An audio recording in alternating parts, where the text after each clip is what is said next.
itu kayak hukum karma. Dulu dia menghancurkan negara-negara lain dengan cara menyebarluaskan obat-obatan terlarang. Ya ini teori konspirasi lah ya, banyak orang yang ngomong gitu. Nah, sekarang malah negaranya paling hancur gara-gara itu.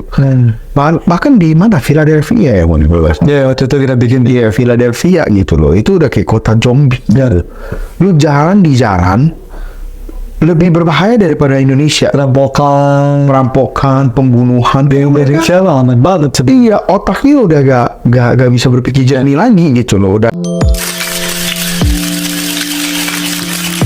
Hai guys, welcome back to channel kami, Hubungan Manusia, dengan gue Desmond. Ya, saya Hartono. Mungkin semingguan lalu lah ya, Iya. ada berita tiba-tiba pas calon presiden Amerika lagi pidato ya, lagi pidato, ada penembakan. Dan untungnya sih nggak kena yang berbahaya, headshot loh, kena pas telinga doang. Iya, ya, jadi masih selamat gitu. Betul. Nah, kita melihat sebenarnya Amerika ini lagi kok rasanya ini udah di ujung tanduk sih gitu. Iya, kacau banget gitu. Ya, kita mulai dari ngomongin homeless lah, lalu obat-obatan seperti video-video kita yang sebelumnya. Betul. Udah kayak ya fuck up banget loh bahasanya. Iya. Amerika ini lagi hancur-hancuran banget nih. Betul. Nah, ditambah lagi dengan isu tadi lagi pencalonan baru nih. Iya. Lalu lu ada lihat gak di Instagram itu banyak banget reels kayak presiden sekarang. Itu tuh kayak pikun gitu. Linglung lah, kayak linglung, kayak pikun, kayak nggak tahu dia mau kemana. Besok ada kemarin ada satu tuh kayak ada circle. Dia lagi ada orang lagi ngomong, jokes suka lo ya kayak apa? nah yang dia lagi ngomong tiba-tiba ada suara mobil es krim. Itu si presidennya langsung, orang lagi ngomong dia putar dia ikutin mobil es krim. Tapi itu nggak tahu bener apa enggak. Seandainya kalau dasar ngomong itu sih, Aduh kacau. tapi gimana caranya ya orang masih mau vote buat dia gitu. Nggak ngerti lah. Gak ngerti sih apakah algoritma memang kita didukung untuk gak milih dia Atau gimana? ini gak tahu. Nah, lu lihat Amerika gimana nih sekarang? Sebenarnya yang kasus penembakan ini ya, yang gua lihat ini benar-benar gak mungkin direkayasa oleh timnya Trump. Gak mungkin. Jadi bisa dibilang Trump itu benar-benar hoki banget. Dia itu dari kayak gini, dia itu kebetulan mau ditembak itu dia itu noleh. Harusnya pelurunya itu kayak gini, langsung tembus, udah pasti mati itu. Dia noleh kayak gini, jadi gini, tembus di telinga. Jadi itu sekian detik, gak mungkin lu bisa rekayasa. Terlalu too good to be true. Lu mau nunggu dia noleh gini lu tembak, berbahaya juga. Kan peluru sampai ke ini kan butuh waktu. Bener nggak? Maksudnya terus arah angin apa segala macam. Jadi intinya orang ini memang dia udah merencanakan untuk dia memang mau bunuh. Iya, nggak mungkin lah menurut gua. Kan banyak tuh teori konspirasi ngomong bahwa ini apa segala macam gitu. Itu nggak mungkin. Dan jadi Trump pun nggak mungkin mau ambil resiko segede itu. Iya sih. Gila, lu ditembak kan Trump itu, lu pikir Trump itu dia gak pede dia menang? Dia kan udah pede banget, dia akan menang juga. Dia ngapain dia bikin kayak gitu? Gitu. Cuma kali ini memang menggarisbawahi kayaknya dia pasti menang. Karena banyak orang ngomong bahwa Tuhan aja tidak mengizinkan dia untuk kena gitu loh. Udah lah, ini kayaknya ini Trump nih bisa dibilang nih kalau hari ini vote bakal menang jauh bakal kayak mungkin 70-80% mungkin. Cuma nggak tahu kan timnya Biden itu nanti akan bagaimana. Nah itu satu. Kedua, Amerika itu sebenarnya lagi jelek banget secara ekonomi. Ya, sekarang banyak negara yang udah boleh tinggalin dolar karena memang zaman dulu kan dipaksakan ya. Betul. Sekarang ada BRICS dan lain-lain. Betul. Bahkan saya dengar ya, tapi nanti diklarifikasi lagi. Uni Emirat Arab aja udah gak mau pakai dolar untuk transaksi oil. Dulu kan dipaksa harus pakai US dollar. Jadi sebenarnya kalau transaksi oil itu kan transaksi yang sangat besar dananya.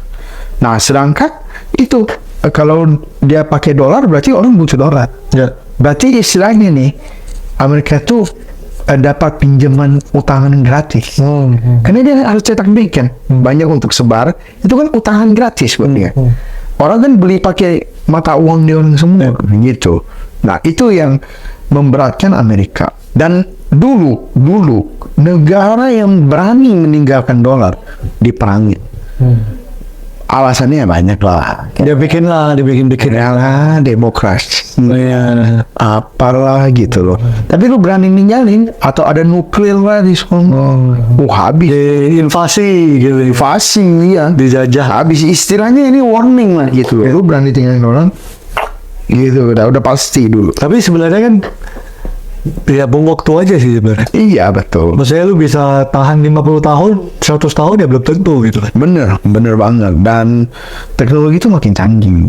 Dulu takut-takutin orang pakai nuklir. Lucu loh. Sebenarnya Amerika ini lucu banget loh. Dia boleh bikin senjata nuklir, tapi orang lain nggak boleh kan? Alasannya perdamaian. Iya. Apa logikanya gitu loh? Kalau lu memang nggak boleh, ya lu sendiri nggak boleh. Orang pertama yang pakai senjata nuklir itu kan Amerika, Mon. Dia hancurin Jepang. Lucu kan? Orang yang pakai malah orang yang larang. Yeah. Ini istilahnya nih kayak gua tuh ngerokok, tapi gua bilang ke Desmond, awas lu kalau ngerokok. Dan lucu, sok ninja gitu. Iya. Kayak gimana gitu. Konyol lah, ini konyol banget sebenarnya. Tapi ya mereka juga di ambang batas itu ya mereka kan berupaya Ya, untuk menahan juga. betul. Sebenarnya sih banyak channel juga yang ada bahas kalau kayak zaman dulu kan mungkin sebelum Amerika yang pegang, maksudnya berkuasa lah di dunia kan ada Inggris. Ya, Dulu sempat ada kayak Belanda atau China juga zaman dulu banget juga pernah gitu. Jadi memang di transisi ini ya pasti mereka selalu berupaya iya, untuk mempertahankan posisi mereka juga. Betul. Tapi ya masalah waktu aja. Sebenarnya sih bakal tergeser kok sebenarnya. betul. Karena mereka itu ada core, maksudnya ada problem yang sampai sekarang tuh mereka bisa solve. Dan menurut gue ini itu kayak hukum karma. Dulu dia menghancurkan negara-negara lain dengan cara menyebarluaskan obat-obatan sekarang. Ya ini teori konspirasi lah ya. Banyak orang yang ngomong gitu. Kayak dulu China apa segala macam itu kan rusak gara-gara opium apa itu yang bikinnya yang barat lah, orang-orang barat gitu. Nah sekarang malah negaranya paling hancur gara-gara itu. Bahkan di mana Philadelphia ya Ya waktu itu kita bikin Iya Philadelphia gitu loh. Itu udah kayak kota zombie. Lu jalan di jalan lebih berbahaya daripada Indonesia. Perampokan, pembunuhan. di Indonesia aman banget sebenarnya. Iya, otaknya udah gak bisa berpikir jernih lagi gitu loh. Udah kayak udah gak beres Ya lah. ada kayak zombie lah kalau teman-teman search di Ngeri. TikTok atau di mana banyak banget. Dan mereka kan mendukung human rights untuk menginvasi banyak negara. Tapi kan harus diterapkan di negara mereka. Ini juga yang bikin susah. Salah satu yang bikin susahnya adalah dia orang nggak bisa nangkepin loh orang yang pakai narkoba ini gitu loh. Sekarang yang juga banyak yang kayak gendernya harus apa, Gender equality. gender equality, tapi dibilang apa, ya juga jelas lah gender. Kayak Kayak gue ngerasa sebenarnya gue ini cewek nih, jadi gue harusnya nggak boleh cewek. Ya padahal ya secara kelamin gue bukan cewek gitu. ada yang lebih parah, Mon. Dia ngerasa dia bukan orang. Ya adalah Dia mau dia mau dianggap sebagai non-binary atau ya. no person. Kita dengar anjir, ini Amerika ya. Semua negara maju ke depan, Amerika mundur ke belakang. Mundur di zaman-zaman juga berandap gitu loh kayak. Lu bayangin, anak umur 8 tahun. Ya. Lu kasih pilihan untuk memilih gender. Terus kalau pikirin nggak masuk di akal, Mon. Anak umur 8 tahun itu ngerti apa sih? Bisa apa yang dia orang ngerti gitu. Perlu diarahin sebenarnya, perlu diajarkan. Iya kayak anak umur 8 tahun lu suruh dia pilih, dia kan mikir apa? Jadi pengertian dia aja, dia lihat ngapain, dia tahu ya dia ikut gitu. Wah umur 8 tahun, gua kira gua itu Naruto tau gak? Ya. Jadi gua pilih gender gua Naruto dong, identified as Naruto gitu. Gila konyol banget, sumpah ini orang konyol banget gitu. Jadi Amerika ini sih memang ya kita nggak tahu sih ya, maksudnya kedepannya ini bakal seperti apa lagi nih. Betul. Nah, yang paling kacau itu sebenarnya itu masalah pendidikan dia orang, student loan. Student loan ini pedang bermata dua. Istilahnya semua orang punya hak untuk mempunyai pendidikan Ya, berkualitas. tapi student loan ngomong-ngomong di Indonesia katanya mau Trump nih. Kemarin tuh ada berita yang ngomongin pakai pinjol, entah Oh iya ya, baru kate. itu entah serius apa gimana ya itu ya maksudnya. Gua sih nggak tahu lah. Iya. Kalau bayar kita bahas Amerika gitu. iya. Tapi student loan ini saya sangat monyok ya mas ya. Lo minjem mungkin kayak 1 miliar, 500 juta sampai 1 miliar. Gak kecil loh student loan di orang itu. 500 juta sampai 1 miliar. Jadi Amerika itu culture-nya itu agak beda dengan Indonesia. Lu kalau udah lulus SMA lu itu pisah sama orang tua, tinggal sendiri. Kalau lu masih tinggal sama orang tua itu aneh, dianggap sangat-sangat aneh. Tapi lu begitu pisah kan lu kan belum bisa kerja, lu pengen kuliah. Nah inilah masuk student loan. Student loan ini mungkin lu kayak minjem 1M, 2M mungkin, tergantung lu ngambil jurusan apa. Tapi problemnya adalah lu bayangin, lu memulai karir hidup lu dengan minus 2M. Seberapa berat hidup lu di sana? Itu satu.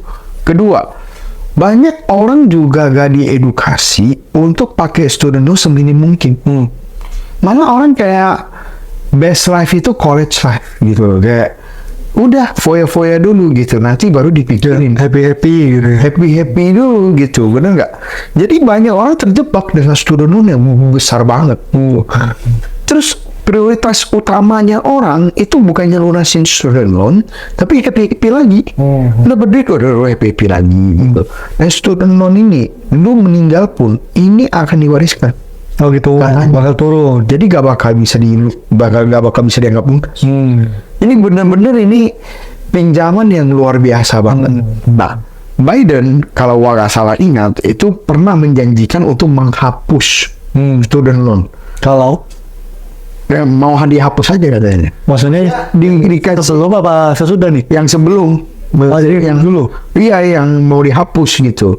Jadi udah sempat dikasih keringanan untuk gak bisa bayar dulu Oke. bertahun-tahun. Itu bebannya untuk negara segede apa bos? Satu orang 1 miliar aja.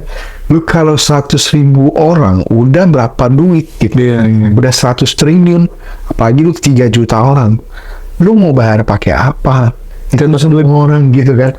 Lu cetak duit hancur lah. Makin hancur. Jadi kayak sebenarnya ini kebijakan Biden ini disukai orang, tapi kok kayak gak terlalu pikir panjang juga, gitu loh. Yang penting menangin hati orang, gitu loh. Bener. Jadi ini Demokrat dan Republik ini selalu ribut nih, ribut dengan masalah ini gitu. Tetapi kalau kita sebagai orang Asia, kita terbiasa untuk kalau gak sanggup kuliah di universitas negeri yang bayarannya murah. Kalau sanggup boleh lah swasta. Kita gak pernah kan diajarkan untuk ngutang dulu buat kuliah, gak ada gitu. Jadi paling enggak culture kita tuh masih oke gitu. Betul. Jadi kita gak ada resiko ke situ gitu. Iya, gak terlalu ada gitu. Cuma memang banyak sekarang itu orang pengen kuliah tapi duitnya pas-pasan, ya itulah ya kasus UKT diminta pinjol apa, itu sih gak etis juga sih menurut gue ya. Jadi lebih baik inilah ya, cari universitas negeri yang murah Atau beasiswa atau cari beasiswa. berbagai banyak cara. Ya kalau gak pinter-pinter banget kayak gue, udahlah gak usah kuliah. Iya.